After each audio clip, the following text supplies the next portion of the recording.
think it's really important to highlight to students not just the test scores in school, because I know that a lot of students are stuck with, comparing themselves to others, and how Todd Rose talked about how you want to be like everyone else but better. And I think it's important that students realize that it's not the test that defines them, and that it's important to, really, when you're applying to these jobs and applying to these colleges, to really stand out in other ways, and how it's not just about, getting a 1600 on your SAT, but, your essay, anything else that makes you stand out as an individual is what a lot of these places are really looking for. But that's a shift for colleges as well, but I think there is a lot of pressure around, and it creates a stress and a fear, which then probably impacts the performance on that test, because that it becomes so high stakes. Am I going to be able to follow the path that everybody has told me is the right path if I don't get this score or make this mark? And as he indicated, where you end can still be the same place. He had a very different journey and had to learn a lot more about himself along the way because of that. Yeah, I know, Srina, you're probably grappling with this as a student looking into colleges now, and as a parent of a high school student that's getting ready to graduate. She's really having a tough time trying to map out a pathway, because on one end, she's interested in culinary arts. And then on the other end, she's interested in medical science. And yet those are two totally different tracks. And yet in many of our colleges and universities, there is no individualized pathway for her to continue that passion for culinary arts, and yet to nurture her thinking and wanting to be a medical doctor, a pediatrician.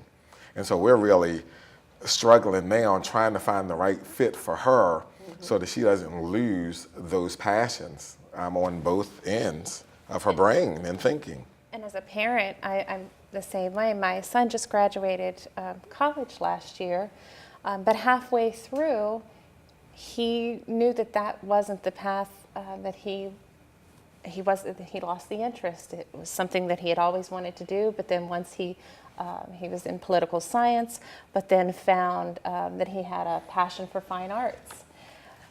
However, he felt, well, you know what, I'm too far along in college now to change my path. And so as he has graduated college, he's now struggling to figure out what it is exactly that he wants to do. We understand, and I think Todd Rose really points that out. Yeah. And my top choice school right now is really based off of this book, because the school that's my top choice is really focused on individuality, which after reading this I found is important, because in the first 2 years you explore classes that you're not used to, you explore different types of classes, and then after your second year you create your own major instead of committing to one and then having to change and then switch, and then it takes longer and it's a longer path.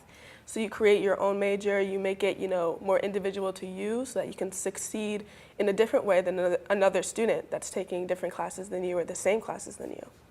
Srina, we're going to have to talk. I was going to say, that's truly embracing the science of the individual. And I was talking to a waiter in a restaurant, and this was fairly young man, but he had a 4.62 GPA in high school. And I said to him, wow, what did you do with that? And he was kind of like, well, I missed the boat.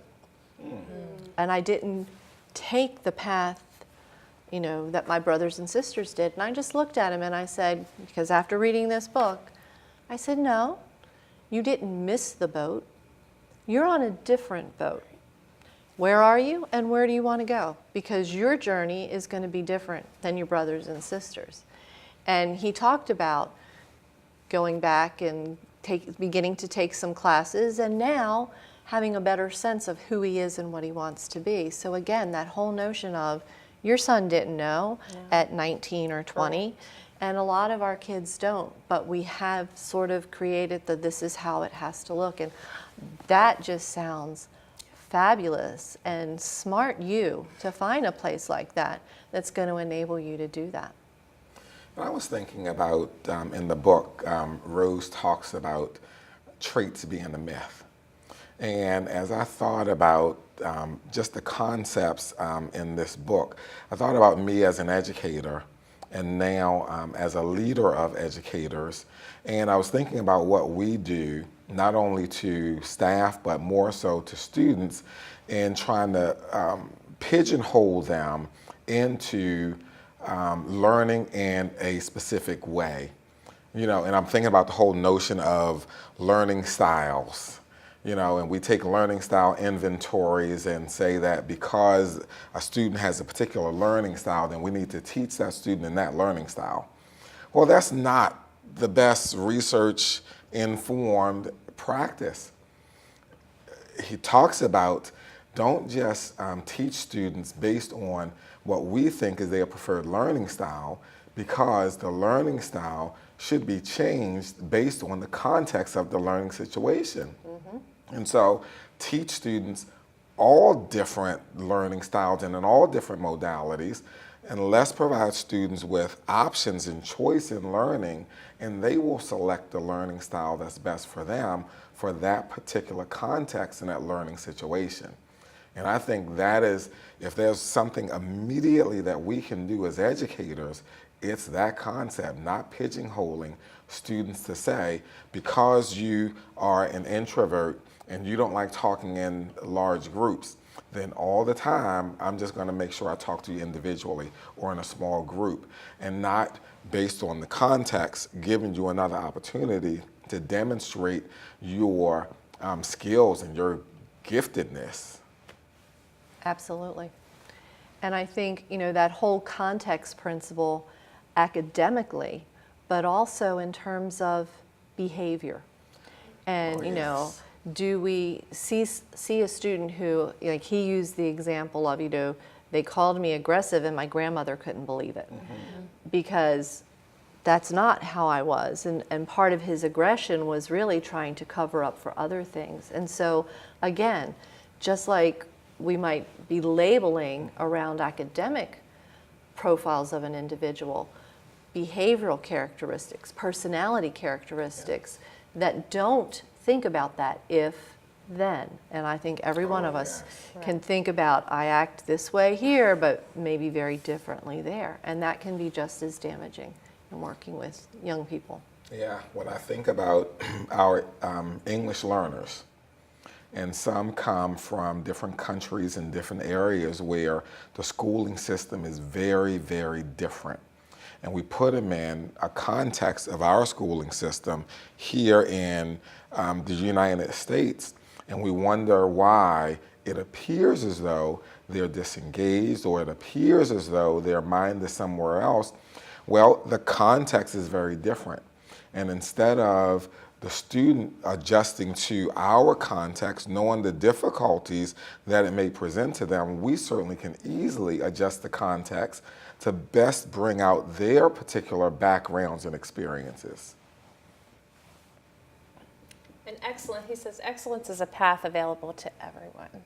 And as teachers seek to understand their students, bringing in those learning opportunities that really engage them because they understand is really something that that pathway, that context, that is all going to come together so that we're doing the best for our students each and every day.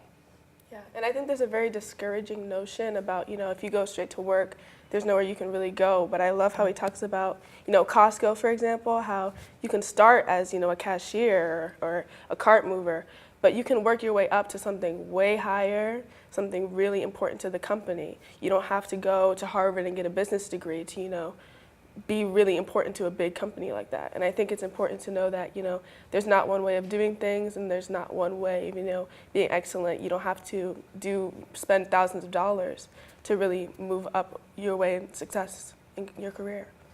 And that was a great example. And I know we have some companies here in Frederick who feel the same way, and they say to us, we would love to have your students right out of high school, because we will help them see pathways and give them training opportunities and growth opportunities and let them find what it really is that they're passionate about.